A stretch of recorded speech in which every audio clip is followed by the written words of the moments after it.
welcome to Studio RC. My name is Max, and I am an alcoholic.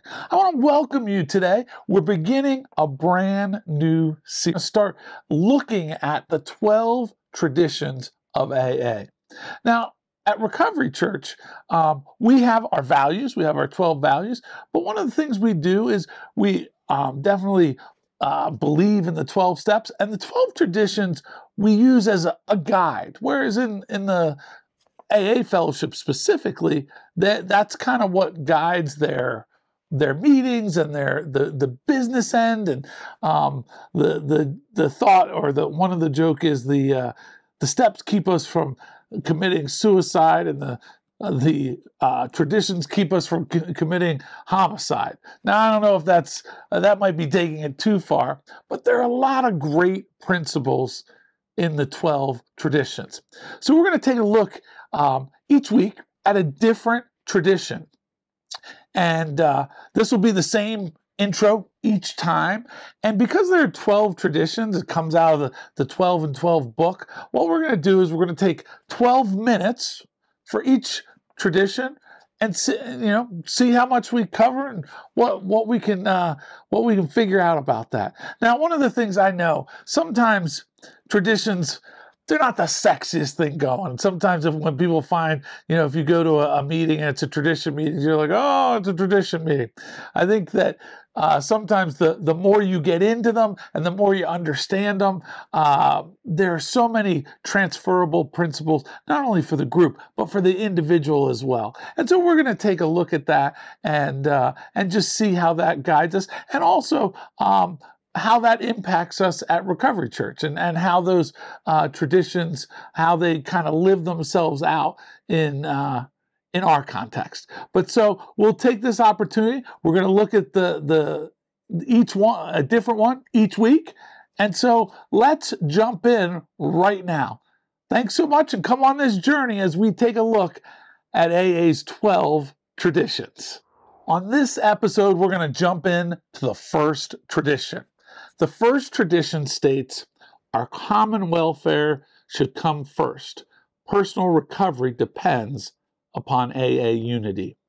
And so that's a great thing. What does that mean? What does that mean? And even what does that mean for Recovery Church? I think the principles are they parallel each other very well. But before we jump in, I got to put the 12 minutes on the clock, and we'll go ding, and away we go. Our individual sobriety or recovery depends on the group. That's what this tradition is about. We have learned that unless we curb our own individual desires and ambitions, we can damage the group. And the group is of utmost importance, because if the group isn't there, then we don't have a place to get clean or get sober. If a Recovery Church is not there, we don't have the opportunity to live out our faith and our recovery in that way through the vehicle of Recovery Church. And so having Recovery Church is important. Now, the basic thought is, like, if there's somebody who insists on disrupting the meeting or church service, we invite them to step outside. We bring them back when they're maybe in better shape to hear the message. The funny thing is, we don't want to be in such a position where we can't have drunk or high people coming into what we're doing. However, we're not going to let them interrupt the group or kind of mess with the group. Well, a lot of times when that happens, what we'll do is an individual will take them out and kind of talk with them, and we'll do that. But that's preserving the good of the group. We're putting the common welfare first, but it's also in the person's welfare who maybe showed up drunk or high, too, because if they're ever going to get clean or sober, the group must go on functioning so it can be ready for that person. And so that's, again, where we talk about common welfare. Now, the truth is, historically, when AA was very young, the first members clearly saw that preservation of the unity of the fellowship was a life or death matter for them, and for the alcoholics and for our friends, the drug addicts, who still were unrecovered, and so that was. It became of utmost importance to protect the group. The concept for tradition one really is about unity, and there's whether it's kind of selfishness versus service to others. In selfishness, the individual comes first. In unity or service to other, the groups or others come first. We're in a position for the still suffering addict and alcoholic. We're there for them to come in. And it's a beautiful picture. I do think sometimes people say that recovery, it's a selfish program, and maybe it's potatoes, but I don't know that it is selfish. I feel like every step is trying to take away my selfishness. It's trying to help prevent me from being selfish. It's trying to take self away so that I can rely on God and that I can be useful to God and others, which is the opposite of selfish. And I know that people are kind of talking about, I need to put my recovery first. I get that. But I think when we do things that position us to be useful to God and others, it's not selfish. And for us to be sober or clean is not selfish, because it helps us to be useful to God and others. So it's not selfish to get sober or stay sober or to put recovery first.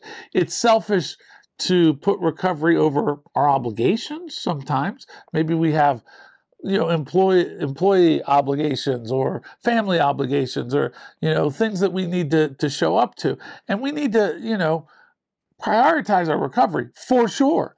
But that doesn't exclude us from, well, I've got a meeting, so I can't help clean up. Oh, I got a meeting, I got to leave early. I got a meeting, I got to take an extended lunch. That's not what that means. And so I think that there's understanding that service to others. The truth is, the unity of the recovery programs, AA, NA, it's one of the most cherished qualities of those groups. And the truth is, we stay whole. If we stay whole, or the whole thing dies. And if whether it's AA or NA or Recovery Church dies, then addicts and alcoholics have the potential of dying as well. That's how important the group coming first and the common welfare of the group coming first. That's why our recovery depends upon that unity. Now, you may ask the question, it's actually posed in the tradition, does this mean that the individual doesn't count for much? Are they to be dominated by the group and swallowed up by it? And the book says, we may certainly answer this question with a loud no.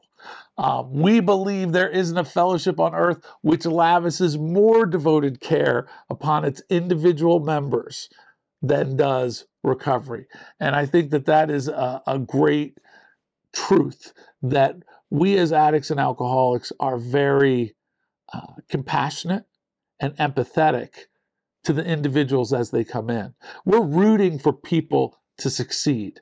And I think that the newcomer feels that, experiences that when they come in and they take that 24-hour chip, they take that 30-day chip, or the 90-day chip, and everyone goes crazy when they hit those milestones and are cheering and are so excited for them.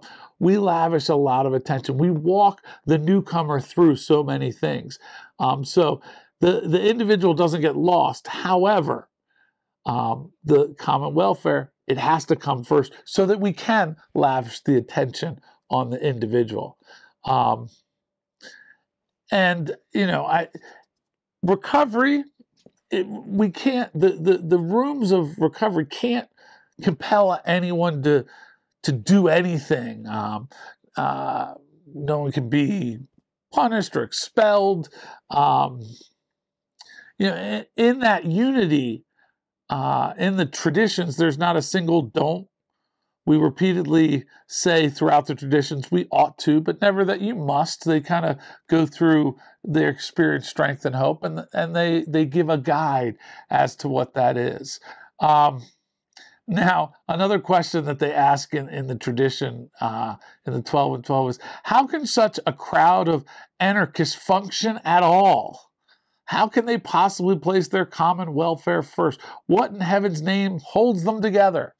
And that's true even at Recovery Church, where there's structure, but not a lot of structure. And if you think of your local home group in recovery and how it runs, and usually often, if it's big enough, there's a spirit of rotation so that new people come into new positions and they rotate around. If it's a little smaller, sometimes you have the same coffee maker, for 8 years. And then they get the nickname Coffee John, At least that was in my world. We had a Coffee John because we couldn't rotate that position out. But there's always a function to the group, but it's not always clear who the leader is, and the leader shifts, and different leaders lead different things. It's such a fascinating thing to watch how it works, and that spirit of rotation is something that at Recovery Church we very much embrace, and know how important that is. The truth is, we find that we cannot keep the priceless gift of recovery or faith unless we give it away. And that's the key. Most individuals cannot recover unless there's a group. That realization dawns that each individual is a small part of a greater whole. And one of the beautiful things in Recovery Church is you may be in a rural Minnesota on a campus and not realize that you're part of a bigger whole, or in Portsmouth, New Hampshire, or Sunbury, Pennsylvania. I'm sharing some of the places I've been to. We have all those locations in Florida. We have locations in Washington. But if you didn't know any better, you would think that you were isolated, you're the only one. But the truth is, you're a small part of the overall whole, whether you're an individual in the group or even your little group or big group is a part of a bigger whole. And that's encouraging. The group must survive or the individual will not. The Recovery Church needs to survive. AA needs to survive so that people can get and stay sober. The struggle for wealth, power, prestige is tearing humanity apart as never before. But this eccentric an erratic band of addicts and alcoholics have the opportunity to lead in a way that shows almost a counterculture as we put others first, as we serve others, as we share the message. And the truth is, it is, as it says in the book, on the anvils of experience, the structure of our society was hammered out. A lot of these traditions, as we study them, were found out by living them out and figuring out what was important and what needed to be put in place. We had found ourselves saved from death. Many of us literally from death. But we were still floating on a perilous sea. How well we see that our common welfare must come first. Each of us needed to consider the other. That's why I love in the steps it uses the word we, because again, it talks about the group. It talks about us not doing this alone. It talks about us not being by ourselves. And having an abiding faith, they knew that they must find their real strength through God, and that God would continue to keep us unified. as we get to that 12-minute mark, let me just give a simple explanation. Tradition 1, our common welfare should come first. Personal recovery depends upon AA unity. It basically, the well-being of the whole group is more important than any individual member. Everyone's recovery benefits from a united group. Now, a biblical concept that parallels that from Ephesians 4:3, make every effort to keep the unity of the Spirit through the bond of peace. So having that unity of the Spirit is important, and it's through that bond of peace, being together. And the final thought for this is that the spiritual concept that unity and community, the support, that community support, are vital for collective, overall, and individual growth. When we prioritize the common good, we create a stronger foundation for everyone's journey. So that's the first tradition. Hopefully that helped. Maybe that explained it. Maybe that introduced you to the first tradition. Maybe you have thoughts. If you have thoughts, insights on this tradition, post them in the comments. We'd love to hear them. We'd love to have them and have a continued conversation, and even a broader conversation. I will tell you, I don't know everything about the traditions. That is for sure. But I'll take a stab at them each week, try to give an overview, try to give an understanding, but would love to hear your insights as well. So we thank you for coming to Studio RC and being a part of week 1, tradition 1 of our series on traditions. And we just ask you to like this, to follow us, to share it. We like to get the word out so that people know there is a recovery church and can be encouraged so that they're not alone because of the things that we do. So we thank you so much. And I encourage you to just continue to be part of the group. As you continue to be a part of the group, you'll continue to get stronger as an individual. So may God bless you, and remember, Recovery Church, 12 steps, one goal. God bless, and we'll see you next time.